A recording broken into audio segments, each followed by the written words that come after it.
Assalamualaikum warahmatullahi wabarakatuh, dan salam sejahtera kepada seluruh mahasiswa Setiami, baik yang berada dalam negeri maupun yang ada di luar negeri. Mudah-mudahan semuanya sehat walafiat dan tetap semangat dalam kondisi yang tidak normal, sehingga bisa menyelesaikan kuliahnya tepat waktu dengan mutu yang tinggi. Selamat berjumpa kembali dengan saya, Dr. Abbas Mansur, dalam video pembelajaran mata kuliah Total Quality Management. Pada chapter pertama, yaitu pendahuluan, meliputi definisi, unsur, dan manfaat.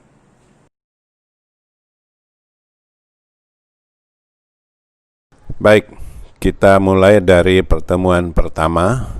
Bab pertama, Total Quality Management, chapter 1, definisi, unsur, prinsip, manfaat program Total Quality Management. Atau, saya ulangi, itu materinya terdiri dari pendahuluan, definisi, unsur, prinsip, dan manfaat. Mudah-mudahan 5 poin besar ini bisa dipahami dan dimengerti dalam waktu yang singkat. Pendahuluan.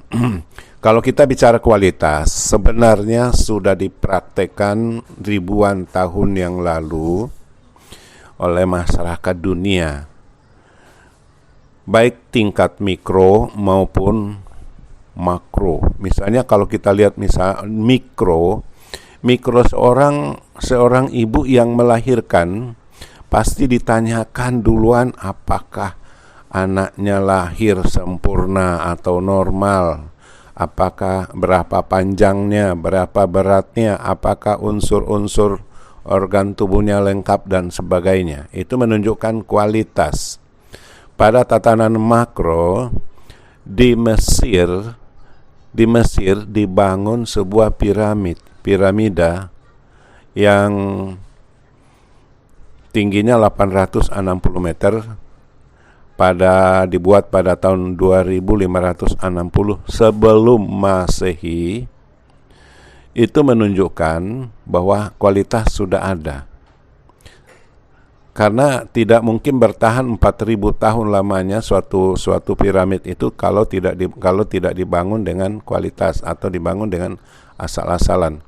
Yang kedua, Petra di Jordania, itu sebuah bangunan berbentuk rumah sangat mewah, sangat bagus, dan itu adalah batu cadas yang diukir sehingga menyerupai persis sama dengan sebuah rumah yang tingginya kurang lebih 40 meter.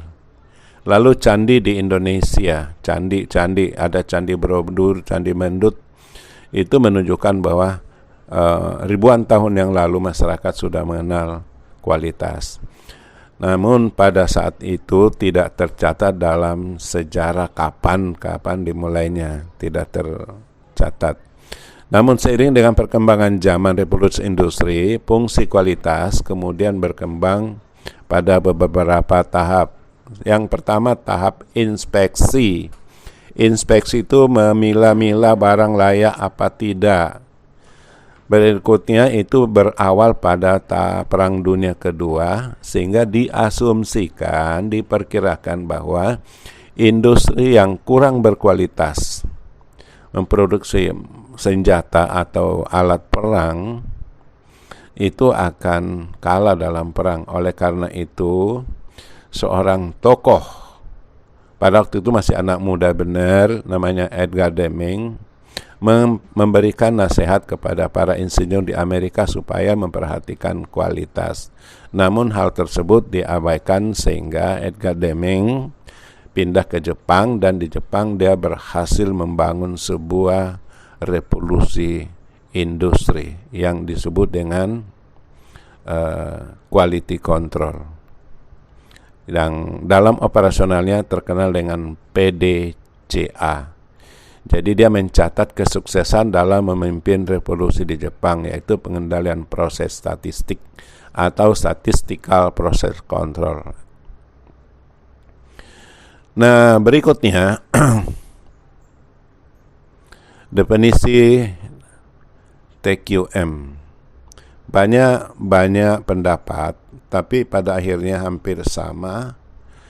Seperti Triguno mengatakan bahwa TQM itu adalah standar yang harus dicapai.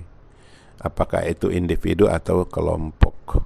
Kemudian Dal Ciptono mengatakan bahwa suatu kondisi dinamis yang berhubungan dengan produk. Kenapa dinamis? Karena penggunanya adalah manusia yang terus berubah.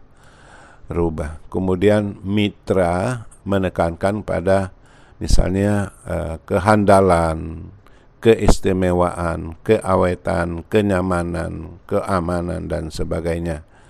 Nah, dari sekian banyak pendapat di atas itu hampir sama, sasarannya adalah bagaimana perusahaan bisa unggul bersaing di pasar dengan memuaskan konsumen.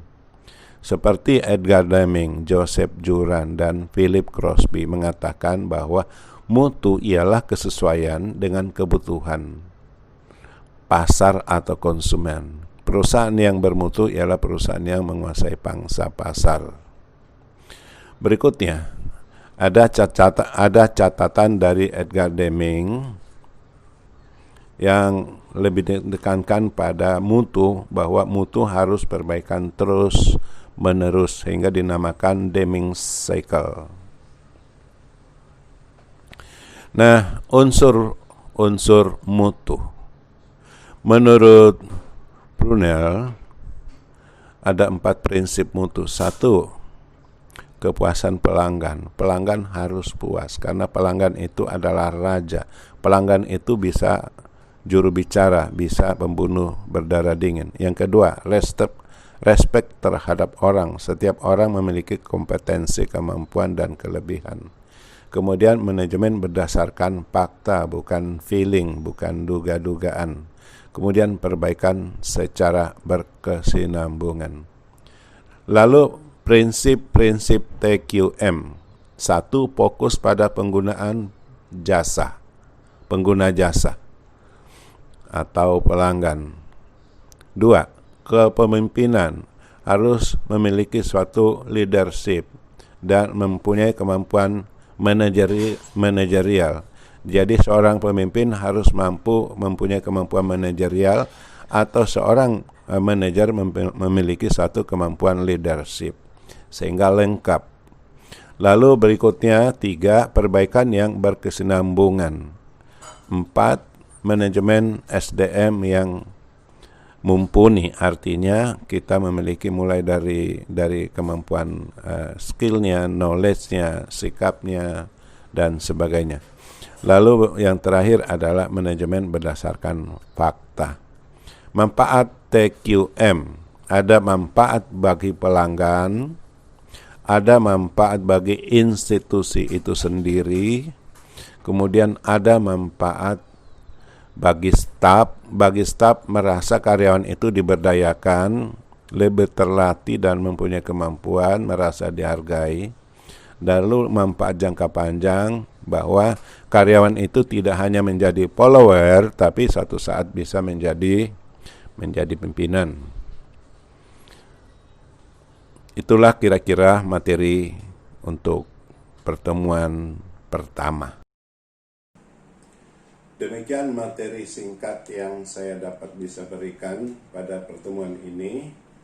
Mudah-mudahan waktu yang singkat ini saudara-saudara mahasiswa bisa memanfaatkan dengan maksimal dan bisa diunduh di SSO Setiami untuk lebih lengkapnya supaya Anda bisa menguasai. Dengan demikian maka saya akhiri dengan ucapan Assalamualaikum warahmatullahi wabarakatuh. Institut Setiami, the right place for better future.